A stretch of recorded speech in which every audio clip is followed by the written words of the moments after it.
Hello, friends. Thank you for joining me. This is part two with Tia Palmer, and this is the Tell It Like It Is podcast. Tia, thank you for staying with us. We've been talking about life on the European side and an awakening journey. And I think, your mother set you on this path very early. And I think that's something that's a special gift. I have three boys, and I constantly try to wake them up to all these things and not have them be weirdos at the same time, because you kind of still have to fit in with this kind of numb culture. And it's a weird thing because as kids we're more easily drawn into technology and fast food, and it's harder to see that humanity within kind of aspect of yourself. And I think when you're younger, you're more collectivistic. If everyone's playing Xbox, you'll just start playing Xbox and be like everyone else. As you get older, you begin to develop that mind of your own, which is so much of what you've been saying about your journey. Is your mom gave you everything early on, but it took a while for it to all sync up and for all your experiences to match what she taught you. Mhm. So Definitely. the podcast is really just about that. It's about meeting people where they are, asking them, where are you in this journey of waking up? And just having a conversation with them about what their experiences are. And I try to make the connections sometimes for people who aren't necessarily there. And I don't force it. So the conversations vary, and I talk to different people about different things. And on some level, we're all conscious. So I just try to point out the consciousness that's already there and just try to have meaningful conversations about humanity, about all of these things. And I look for people to have that conversation with. And that's how I found you online. And I'm so glad that we are able to have this conversation. Yeah, absolutely. Me So too. much, Me too. yeah, so much of everything you've said, like I can relate to happening, going to university, learning stuff you kind of wanted to know and not figuring out how to apply it, and going through the journey with friends, getting a little bit claustrophobic with conspiracy ideas and trying to match your reality and figuring it out. And if you ask me, I do want to start my own community. Like that's my ultimate goal. And it doesn't have to be off the grid. Although there's certain things in the grid that's not ideal for your health. Like right now we're sitting in front of screens, right? That's not ideal Mm. for your health. You want to minimize your screen time, but like you said, it's hard to keep it at zero. So trying to help Yeah. people understand all of these complicated wellness things that doctors don't talk about, schools don't talk about. It's in those weird naturalist books. And that's my experience, is bringing those naturalist books to the regular day person and asking them to shift but still remain in touch with all the things that they love. So that's my journey, and that's why I do what I do. And these conversations, I hope to inspire the guest, inspire the audience, and get inspired at the same time. Hmm. It's very, very cool what you're doing. Yes. Good job. Now, now, a lot of people don't know about these things. It's one of those woke naturalist holistic things, like wearing shoes prevents you from being grounded, Hmm. right? Yep. Yep. I even noticed the difference. Like I was just saying to myself today, because I've been at home in quarantine, right? So I've been wearing my flip flops that are like made from rubber or plastic or whatever. And we have wood floors in here. We're very blessed to have. I'm not sure if they're real wood. They look like they've at least got a small layer of wood on the top. Okay, so we're blessed to have some form of naturalness here, because I mean, it could be plastic on the floor as well. But either way, I do notice if it's been a while since I've had my feet out in nature, maybe on the beach or maybe in the park or whatever, I really do notice that I just feel kind of disconnected somehow. But it could be all in the mind. I don't know. I don't know. I mean, I've read the science as well. It makes sense with the positive and negative ions. So I believe it. Yeah, I mean, so here's my thing, right? I'm 100% holistic naturalist. Like, we should get back to the way we were before. Now, like you said, with technology and fitting into society, you can't go all the way to that extreme, right? Like never touching a cell phone or a computer again. Like, so we still have to earn money and you still have to touch cash to go to the grocery store. Like, so I get it. We have to give up some things, but it doesn't hurt to talk about it and try to understand those deeper, holistic ideas. Hmm. I don't know. Like I have this debate a lot in and of myself, like with certain things, because um, I feel like God put us here in this time period. You know, like we're not 100 years ago, we're not 100 years in the future, and part of the culture and part of what we're doing, there are certain things that are not, we wouldn't deem them as natural, but to some level, they're kind of like modern day nature. Like whatever we're doing as humans is human nature, you know? So then it's like, I don't know, but I have a strong resistance as well to certain things. Like I stopped wearing makeup for like a year because I just felt like, why the hell would we be trying to like change the way our face looks? You know, I would have never put red hair dye in my hair during that time either. I stopped shaving my armpits. I didn't wear a bra anymore. I was like, no, fuck this system, you know, and everything that it stands for. I need to be 100% natural the way that God made me. And, you know, it was great. I only used coconut oil on my skin. I didn't use any chemical products, anything like that. But then I reached a point I felt kind of very disconnected from my fellow man, because the fact is that most people in modern Western culture, I'm living in a city right now, most girls are wearing makeup and they do shave. And it's just, it's what we do. And like, I don't know, I just feel like being hard on that and having a strong sense of rejection towards that is kind of separating yourself. And I think what we're both about is really about collective consciousness and really restoring the community. So it's a difficult one though. It is difficult. Like so much plastic and so much fake, and I mean, but then what is fake and what is real again, I guess, from the same side of the argument I just argued about human nature kind of evolving and becoming something different. We don't live in trees anymore, you know, we live in houses, and that's just that's what we're doing now. So but it's, yeah, it's weird. I do find myself debating on it quite a lot. Ultimately, I want to be in a place with like-minded people, and I want to Mm. be like feel loved, be able to laugh, and not feel like I have to perform or worry about my boss or am I meeting my numbers and can I get fired? And so I'm trying to live that life. To me, it's less important of like if I'm off the grid or not, and more about that quality of life. You know, my friends are not too far, so I can see them daily. You know, I'm eating food that makes me feel healthy. I'm not carrying extra weight. Like those are the things I'm really fighting for. Those are the things that are to me are really important.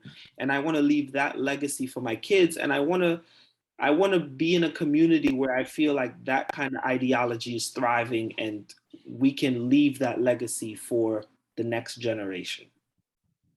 Mm. Yeah, I think the important thing about what you just said is like this idea of freedom. A lot of us are fighting for money just because we want freedom. Freedom from, like you said, this like, oh, it's this time I have to be at this place because somebody said I have to be there even though I really don't want to. And I think ultimately that's what we all want. And a lot of times we don't see that. We think that we actually want money, but we don't. We want the freedom that comes with that. We want to not have to go to work if we don't want to. We want to be able to make a choice between this and this without it being like, oh, well, I can't afford that, so I'm going to have to take that one. And yeah, I think, yeah, that's the most important thing. It's just trying to feel free.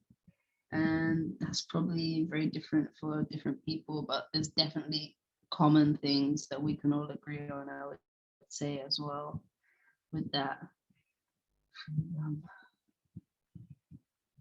do you think that you can feel free in a 9 to 5 job? Like, do you think maybe we just need to change a chip in our minds and just tell ourselves that that it's fantastic? Well, my We wife, love it. she works in higher education, and she helps college students, and she helps them maintain as much of holistic their humanity to make it through the difficulties of college life. So the type of work that she does is the type of work that I do, and I could see myself doing that in a for a college or a community. But I find that when I look at what she does, like she gets hundreds of emails every day. So she has to respond to all of them, read them, all of these kinds of things. And then the amount of hours that she as an individual spends doing something she loves puts her out of balance. So it's not that, some people aren't able to do what they love, it's just that they're required to do one person to do too much of it. Mm-hmm. So the goal is to find a job. I think 40 hours is a lot. So Yeah. even if you can find a job that will take no more than the 40 hours, I think 40 hours is still a lot. So you really have to balance really well, find a job that's not too stressful, figure out something that can let you earn money and give you the quality of life that you're comfortable with. And I'm still looking for that. It's not easy. It's not easy to find. And I think even a lot of times you think that you found it and then you get there and you realize, oh, actually, this is not quite what I thought it was going to be. And that's okay. Each time you get closer to what you really want, but it's frustrating for sure. And Frustrating. That I think even a lot of people never find. I feel judged, I feel judged by people who are able to detach themselves from soul and just work the job. And Mm-hmm. when I look at how they live, I find it impressive that they're able to work 40, 50, 60 hours, earn whatever money, buy the house, run around, clean the house, do this, do that, and just juggle it all. Like it's like I'm watching a circus, and I'm just impressed that these people are able to do it. So, not effortlessly, but just maintain it and keep their sanity to the extent that I'm able to connect with them at all. Mm-hmm. I start to feel like I'm the weird one. Like, why can't you juggle the way they do? And to an extent, I think it's me. Like everyone's different. Mm-hmm. So do you Yeah, I consider agree. yourself Black, African? How do you self-identify? Um, I don't know. Like one of my friends told me that me having locks is cultural appropriation, and I was like, oh my god. I was like, wow. I mean, I get it though, because it's weird. Like I consider myself to be a Black woman, but obviously I am mixed. And then a lot of people, sorry, yeah, bye. So a lot of people would say like the more appropriate term is mixed. But I just feel like taking that approach is like the one drop rule. It's like the white people have one drop rule. Like, just because I'm not 100% Black doesn't mean I am Black. But I mean, each to their own. That's and you asked, how do I identify? I consider myself a Black woman. My heritage is Jamaican. I took one of those 23andMe tests, and it turns out I'm 66% Nigerian. But I think that they probably tell most Black people that they come from Nigeria. So I don't know how far to believe the 23andMe test, but yeah, I always thought I was 75% Jamaican and 25% Irish, because my dad is full Jamaican and my mom is half Jamaican and half Irish. But it turns out I'm only 66%, which explains why I'm more pale than I always thought I should be. I was like, I'm 75%. Why am I so pale? But yeah, if I'm only 66%, it makes more sense. And I think my concealer is a little intense today as well. It's because I have COVID and I had some really dark circles under my eyes. So I slapped that on. It's a whole vibe. But now I look more pale, which is not something I ever want to do. I'm someone who would rather have a spray tan than make myself look paler. So just for the record. How do you connect with other Black people in Spain? Right. Yeah. So this is actually, I was about to touch on this before I took myself on my own whole tangent.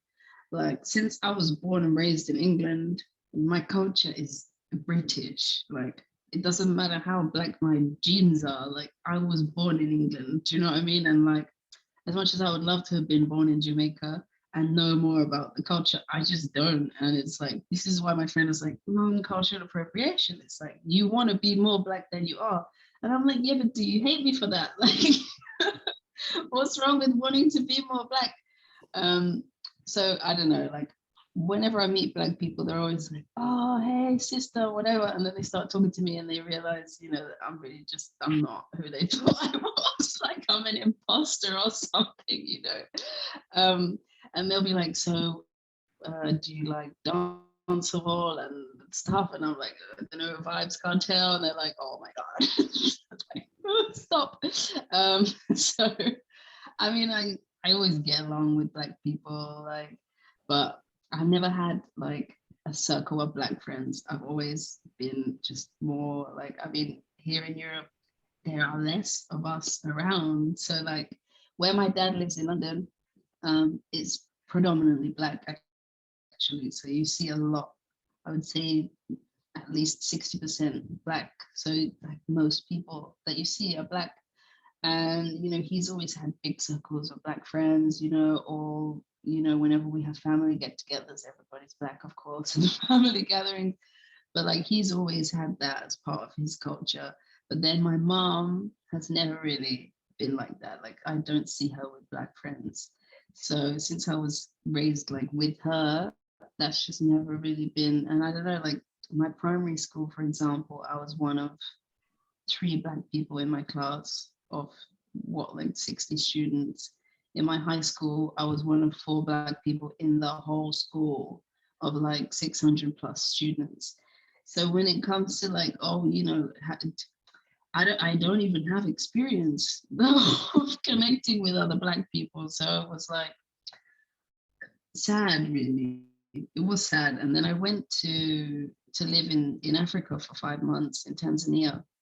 And I was expecting some kind of like homecoming, you know, like welcome home. But I mean, they speak Swahili there, so I couldn't communicate with them in the way that I was hoping. That everyone who spoke English was very much like trying to meet people who weren't from Africa. So they, you know, they wanted to meet Tia, the English girl. So it was interesting. But I mean, I have Black friends. Some of my closest friends are Black, but most of them as well have been raised in like white countries. Right. So, you know, like my friend Rachel, she was born and raised in Tanzania, but she was living in Washington in the States for like 6 or 7 years. And that's where a lot of like her culture is. But I mean, there's a difference as well between like African Americans, you know, like you guys have like a whole Black culture there, whereas there isn't really a term like an African British. Like we don't have like there's a lot of Black people in England, but it's not the same. Do you know what I mean? So yeah, I don't know. It's kind of sad for me. Like I just wish I was born in Jamaica, but I wasn't. So so everything I said about the podcast is 100% right, what it is. But when it comes to Black people, like, we've obviously had a lot of trauma, right? And there's been some confusion with that trauma. And now we're in a stage where we're trying to reconcile that, because no one's forcing us to treat each other bad or disassociate ourselves from each other. Now we have to figure out, how do we heal, what are we doing, who we actually are. And me personally, in America with African Americans, I feel like, everyone has their own, like there's a lot of different groups inside African American. And you have the Caribbean, right? And then you have the from Africa, and then you have those African Americans who's been here for a long time. And then you also have, Africans who were raised, like you said, in Eurocentric spaces. So these groups and then you have the mixed. So you might be from the projects, but you're mixed. So you can kind of hop in and hop out when you want. Whereas your next door neighbor, your best friend, doesn't have that option. They can't assimilate the way that you can. So all of these issues are kind of in a pot stirring all the time. And when you meet people, you kind of have to try to figure that out on a one-on-one basis. And you never know, you can't judge them by how they look or what they're saying or what. And that kind of makes for a certain level of confusion. So I think that relates to what you're saying. Huh? And I think a part, No, definitely. yeah, I think a part of what I would like to see is some reunification, some level of understanding, some level of, I don't care what your backstory is. I don't care how you sound, how much money you have. We're all from the same tribe, so to speak. And it's complicated. Some people think they're too good for other people. Some people don't want to be with the well-to-dos, and some people think those people are, and it's us now doing that to us. So it's we need to have a meeting. That's where we're at. Yeah, absolutely. I love Bob Marley, man, for his like always talking about that, like just the reunification of Africa and just of all its people. Like if we could just reunite. One of my exes actually is very much like a modern day Black Panther, and he was always trying to just like promote this idea that we need to um, kind of just help Africa rise again, I guess. Like he said that a lot of what is going on, it's just like it's always been this unlevel playing field between the African countries and kind of the US and, you know, Western European countries. And what he would really like to do is just to put African businesses on the map, you know, and that same, because the thing that really pissed him off a lot was like all the resources come from Africa, you know, and so even things like chocolate, people in Africa barely eat chocolate, like it's not a thing there. Like they don't care about chocolate. We're all obsessed with chocolate over here in the West, and we're taking all the cacao beans from Africa and basically giving them nothing for that because they don't care about the cacao beans that much. You know, they would do some rituals to tell me about, but aside from that, it was just an any plant to them. And so, you know, these people have come in, they've taken the cacao beans and then they're producing the chocolate somewhere else and then sending it back to Africa. And the price of chocolate bars in Africa is crazy. Like you can pay like $8-10 for a chocolate bar there. And it's like, but the beans come from here, and it's this whole like, he just doesn't like the idea that that's happening, that they're kind of like stealing and then trying to resell it to the African people. And I found that like he used to make me question myself a lot, like how, you know, how is this not being discussed more, and like what can we do as consumers to try and stop that from happening. I don't know, honestly, but I like, you know, he was just talking about setting up business there, like his own business. He has a cacao farm now, so he's hoping to like sell the beans here and make sure that the farmers are getting paid well, and just things like that. And then maybe start his, you know, selling his own chocolate bars that are made in Nigeria, and then, you know, selling that, because of course the cost of production should be lower, and then he should be able to sell it cheaper. I don't know, he had a lot of ideas, but I definitely think that, yeah, it would be nice to see kind of the rise of Africa again as, I mean, I don't like to say like the supreme race, but I mean, you know, I mean, you know, it would be nice if it was at least even again. Yeah, I think what you said about like these misconceptions about like who's good and who's bad, and it's messed up. It's messed up. It's really messed up, especially considering the history and considering how much we have to be thankful for to Mother Africa for that. And now there's just a lot of people just see Africa as this country that needs help, and, you know, needs like charity, and that's it's not the case. Like there are some like insanely intelligent doctors and businessmen coming from there, and it's like they don't get the same chance as everybody else just because of that. And it's horrible when you think about it. What can you do? You know?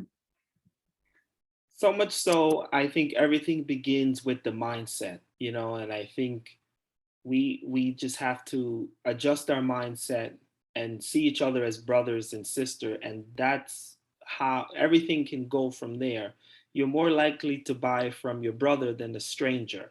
So we have to adjust the mindset, and that's where the work is. That's what we need, and it's not so easy because we got all these confusing messages, and we're all dealing with all of these unhealthy things already. So it's just one more thing that has us confused. Definitely, and divided and fearful. Definitely. I really hope for that. I love that's one thing about the Black community here in Spain. I see a lot. It is all like, hey brother, hey sister, like that's the way it is. And when I was in Tanzania as well, I know I said it was difficult to communicate with them, but they did all make me feel really welcome all the time. Always called me sister or cuz, or, you know. And I was like, this is eye-opening, you know. Like I always had that within my family, but they actually were cousins or second cousins or third cousins, or we all just called each other cousins. You know, it was lovely. And like I feel like, yeah, we definitely need more of that in the community. I had somebody saying about this like bucket of crabs mentality that Mm-hmm. apparently goes on a lot in the Black community in the US. And I was like, damn, that's a real shame, man. I wonder like if there's a way to, well, I guess this is the solution for that as well, isn't it? Like just to see each other more as brothers and sisters and less as fellow competitors in the race for the money or whatever.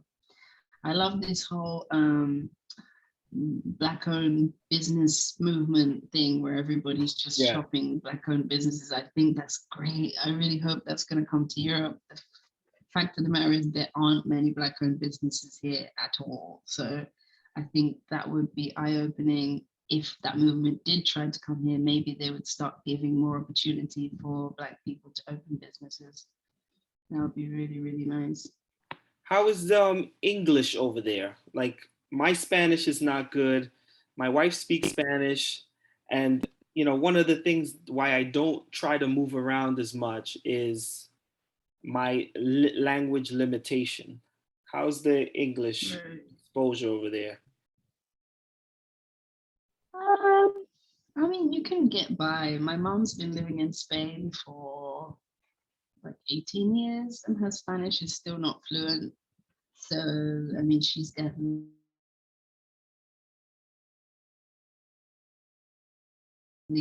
gotten by, and her employees have always been English speaking. So, oh, it says my internet connection is unstable. I hope. Okay. Um, so yeah, like she's definitely got by. I mean, if you work in English, there's a lot of job opportunities here for English speakers, for native English speakers. So, it's very easy to just be speaking English at work all day. And then whenever you go out to the shop with a taxi driver or something, they'll be like, oh, let me practice my English. And it's like, well, a lot of people here don't get the opportunity to practice their Spanish, and that's why they don't learn. So, um, yeah, there's enough people speaking English here, but sometimes it's frustrating to the point that it's frustrating. But then I hear other people here, and they're like, "Oh, I really need to learn Spanish. I can't talk to anyone. Nobody understands what I'm saying." And I'm like, "Really?" Because you hear a lot of people saying they don't get to practice their Spanish. So yeah, I don't know. In my experience, in the first couple of years, it was I didn't try. I didn't try to speak Spanish, and I didn't really have to. But I was doing school in English. I was speaking English at home. Most of my school friends wanted to speak English, so that's why it was really easy for me to not speak Spanish. But it just depends if you manage to get a job here, I guess, or if you're studying, or if you're just kind of like out there in the streets, because then it might be more difficult, I think. What about Jamaican restaurants and Jamaican? There's actually two here. There's one called Eat Caribbean, which I love. We actually had a lock-in there during the COVID, when we had the toque de queda. We had like the curfew, so we had to be at home by 9 or 10 p.m. Mm. every evening. My mom came to visit, and her friend knew the owner of the restaurant. I knew him as well. And so he was like, guys, you can stay here a bit longer if you want. We spent some time chilling in his restaurant. He's a very cool guy. Um, so he has a Jamaican restaurant. And yeah, I mean, it's small, very small. There's only like four or five tables in there. Um, but he's doing his thing. The chef that works there used to work on Royal Caribbean cruises, and the food is really good. It's slightly overpriced. I think that's, I haven't really seen any other Jamaican restaurants. There's one other guy who has like a pop up. So he used to make the food in his house, and then he would deliver it to people. But now he's done sort of like a collaboration with a bar. So Mm. he goes to the bar every Thursday, Friday, Saturday, and Sunday, and he cooks his food there. And then they usually have like a live DJ. And so his food is really good. You can order it, but it's like typical stereotype of Jamaicans. You have to order like the day before. You can't just be like, "Hey, I need some food this evening." You have to be like, "Hey," you might be like, "Okay, yeah, tomorrow." So but he's doing really well. He's doing really well. The food is really good as well. The food is really, really good. And what about you But yeah, going I to eat Jamaica? mostly plant-based. So Ah, yeah, yeah. My dad actually just went. I was thinking about going with him, um, but I'm looking to start some English teaching now. right. So it would be a difficult time to go now. Hmm. So, but I really want to go. We always say we're going to go. The first time I went, I was 8 years old with my mom, and we spent Christmas there with one of her friends. And the second time I went, I was like 14. But we stayed at a sandals resort. So I hear it you. wasn't like Jamaica, you know what I mean? Like, I feel like I still haven't seen Jamaica properly. We did some excursions, we went, we saw Jamaica, but it's not the same as like staying with a local and really, having the island life. So I have to go back. I have to go back now that I'm an adult, first and foremost, because of course it's different when you're with your parents as well. they dictate what you're doing while you're there. And I have to go back just and spend more time, like spend a month, maybe two. I have a cousin who's out there. He always tells me, whenever you're ready, just come. So, I mean, I would love, that's one of the places I would love to build my earthship, to be honest. Like that It's a would good place be for the that. dream. It's a good place Yeah. for that. The island vibe is very holistic, very natural, very plant based. And it's like Mm, most people live like that. You still have meat and all of those things, true. but it's very much the culture. Everyone's walking and being very healthy, and it would be a good fit for your lifestyle for sure. And it's a slower pace, but you can also get the Wi-Fi and all of the things. Yeah, yeah. Yeah, I think so. I'm not sure how the laws are there with these types of structures that I want to build, but But yeah, I listen, think listen, definitely like, there are people there who's like doing that stuff already. And I don't think the laws are really yeah. strict. I don't think you have a lot of problem. I think Mm, if it was just you and six people or whatever, it would be underneath the radar for sure. yeah. Yeah, there's a lot of, I think captured so. land and people doing whatever they want in Jamaica. So as long as you're not bothering people, it shouldn't be a big deal. Yeah, that's what I was thinking. Like, if you really do keep it to yourself, no one's gonna bother you. But I'm guessing the price of land is not. I mean, it's just constantly increasing. Like, because it's one of the bigger islands in the Caribbean, but it's also like a lot of people go there. It's become quite like a tourist spot, and like a lot of wealthy people retire there and stuff. Yeah. So I'm curious to know like how much land would it be, honestly, but just depends, I guess, how close you want to be to civilization as well. For sure, there are plots that are just like maybe filled with rocks and nobody wants to build on them. So there's Exactly. always ways of finding cheaper land. Yeah, I'll look Yeah, into we it. we think alike. I'm telling you, we have like I don't think you said anything that we didn't have in common. Absolutely. I'm here in New Jersey, which is an hour and 15 minutes outside of New York City, Times Square. And I used to live in New York City, about 20 minutes from Times Square on foot. So, yeah, I'm on this side, you're on that side. That's the main difference. Mm, I just met someone recently from New Jersey. Do you like it there? America's very safe. I give America is a place where if you had some kind of illness or something, there's a hospital 10 minutes down the road and you can get health care. And if you really want an education, it's there. And you have all of the good things that a human could want, you can have it in America. It's up to you what you get sucked into, but on some level you live in a box with people who are somewhat in the matrix. And all of these things can kind of affect you, especially like if you're trying to be like an architect, and you can get sucked into the architect world and trying to make money and all of those things we said. So you have all kinds of people here, and whatever you think, you're not alone.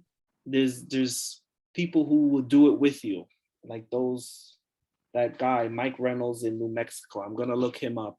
Oh, But dude, it's a sometimes great documentary, Garbage Warrior.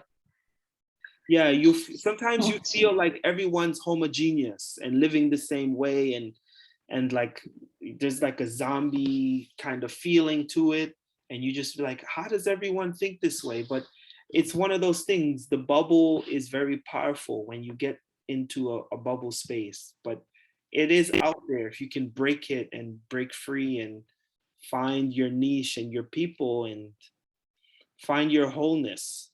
And that's the thing, you can get sucked in if you're in a city into a place of emptiness, and just you start to feel it all around you and it's closing in and you're like, what is this? And So it's what you make it, for sure.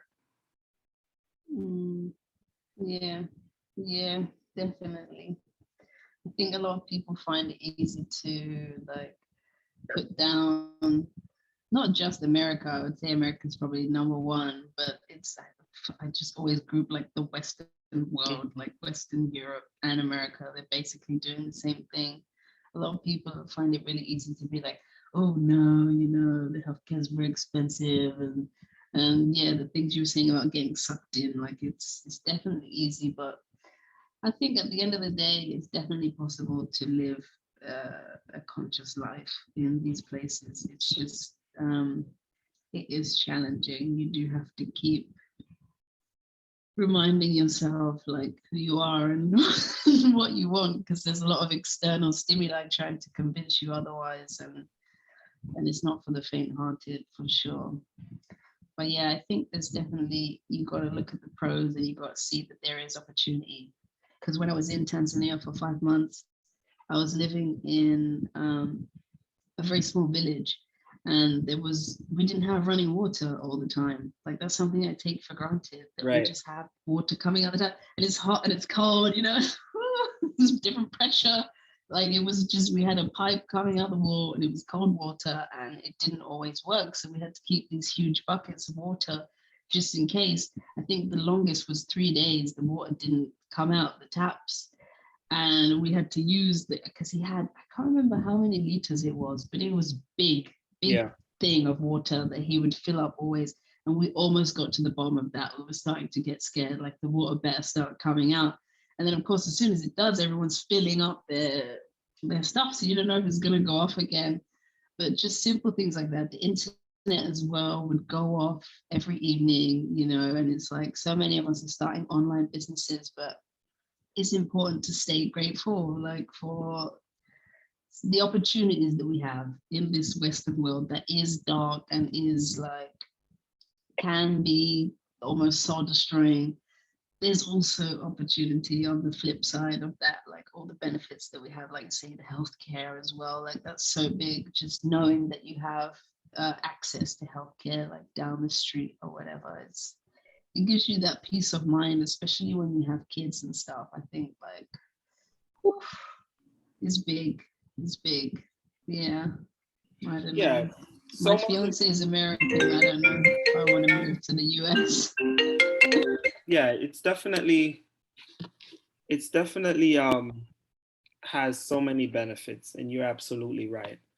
I'm not going to keep you. You've been an awesome guest, and our conversation has been like phenomenal. The stars aligned, perfect. This is exactly you've summarized everything the podcast could be about. Good. Yeah, I feel like it was a well-rounded conversation. We covered a lot of important topics. Is there We should anything you want to start. leave us with?